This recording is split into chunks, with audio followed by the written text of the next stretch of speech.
थांब. हो, तूच. इतकी घाई कशाची आहे रे तुला? ज्या उत्तरासाठी तू तळमळतोयस ते उत्तर देण्यासाठीच मी आज इथे आलोय. शांत हो आणि माझ्याकडे बघ. तुला फक्त तुझे रिकामे हात दिसले, पण त्या रिकाम्या हातांनी जेव्हा जेव्हा तू माझ्या पायरीला स्पर्श केलास तेव्हा तुझ्या नशिबातले कितीतरी काटे मी उपसून काढले. हे तुला दिसलं नाही? मी तुला रिकाम्या हाताने परत पाठवलं, कारण मला तुला चिल्लर नाही द्यायची होती.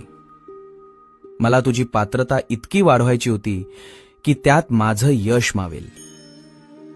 जर मी तुला पहिल्याच दिवशी सर्व दिलं असतं तर आज तू माझ्या दारात नसतास.